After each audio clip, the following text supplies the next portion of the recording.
What's up guys, Jake Disc Golf here, and today I'm going to be explaining why you need to have a forehand in your disc golf game. And before we start the video, I want to preference you don't absolutely need a forehand to be a good disc golfer. I'm just going to be highlighting some of the points I found it to be better for myself to have a forehand or improving my forehand in my disc golf game. With that being said, let's start. This shot right here looks like it sets up absolutely perfect for a hyzer, and maybe at first glance that's what seems comfortable. However, you have to kind of play into what your surroundings are. You have leaves in your way, branches inhibiting your reach back, a lot of different factors that are going to be limiting the backhand and making it not the ideal shot.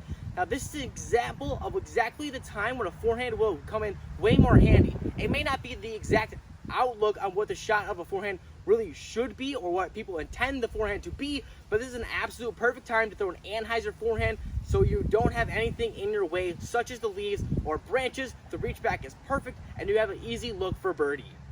You're going to be coming up to holes where there's two lines, an intended forehand route and an intended backhand route.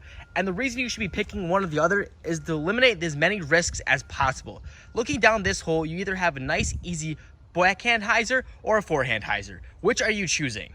A lot of people are going to be choosing the backhand hyzer because it's what they feel most comfortable in. But if you noticed, the backhand hyzer down the right side, there's trees, there's branches, and there's leaves all in the way, which is accumulating a lot more risks than the much easier forehand hyzer, which, well, if you looked at it, there's nothing except a tree clump in the middle, which is easily avoidable. All about the difference between backhand and forehand should be eliminating the risks. And the forehand right here is eliminating all the risks in play. And the only problem you're going to have is going out early, which you're going to be fading to the basket instead of away from it like you would on a backhand anhyzer. Now this could just be because I'm awful at backhand approach shots, but this having a forehand approach elevated my disc golf game to that next level. Now the reason for this is, one, my back is not facing away from the target. I keep my eyes on it at all times, which I believe has helped me. Two, it's easier to hit gaps, though first and second point kind of go hand in hand. Three, I'm not overshooting. I have a real problem tuning down my backhand, so I'm just going long in the basket every single time. Beforehanding, I feel like I have more maneuver, more finesse, and more distance control.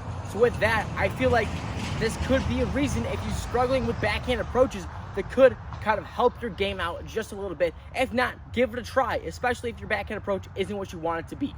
Typically, when you throw a forehand, the reason you want it to do is to fade the way you want it to attend. Now, the problem with this when people throw anhyzer is there is the angle control where it could start to come out early, and now you're fading away from your intended target. When throwing forehand, you don't have to worry about that.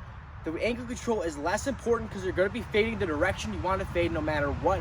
Typically, you still have to throw it good, but it's not easier to navigate than to distance control and angle control like a anhyzer. Navigating the fairway is kind of a fundamental part of disc golf, and taking advantage of the easier lines is what's going to get you the most birdies.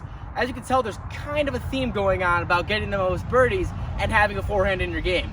Now the area behind me, as you can tell, there's a much easier accessible line to going with the forehand than there is the backhand. You're getting a little bit pinched off for that tree on the left side, and this isn't even an example of something that could be a lot worse. Think of something where you're really pinched off with the forehand and you don't have one and you're trying to force something, then rather just playing what the intended line is. And this is a perfect example why having a forehand is just an easier point of getting to the basket easier. You have to play the course. Don't let the course play you.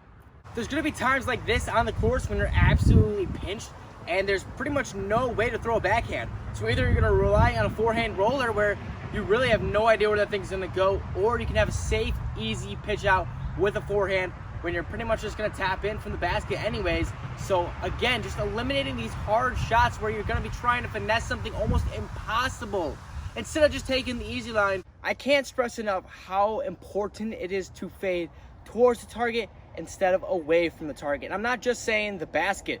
There could be OB that you're trying to fade away from, because wouldn't you rather fade away from the OB instead of to it, where you could be getting costed another stroke? So you guys, you don't understand how important it is to have a forehand in your bag.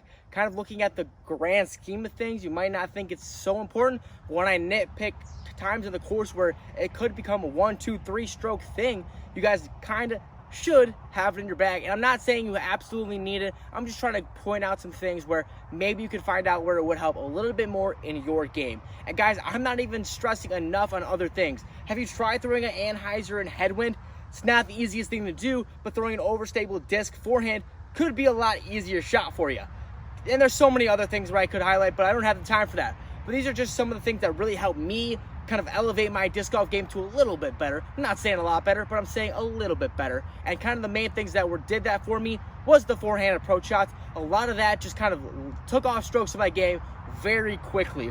So if you guys want to throw a forehand, or this kind of inspired you to try to learn it, definitely make sure to drop a like. This is kind of a new series I'm starting on the channel, kind of highlighting some shots that maybe you don't have in your bag that you definitely should try incorporating. If you did enjoy the video though, make sure to drop a like, subscribe if you haven't already. Go check out the links in the description for not my Kerby's Disc Golf World podcast, but also the Spit Out, which is a brand new podcast that just launched. Definitely check those things out, as well as subscribe and hit the bell so you get notifications on all the new videos. And as always, guys, make sure to keep throwing. Big thanks to everyone who's supported JK Disc Golf over on Patreon. You guys are the reason that this video is possible. If you want to help out JK Disc Golf even more, head over to www.patreon.com/JK Disc Golf or click the link in the description below.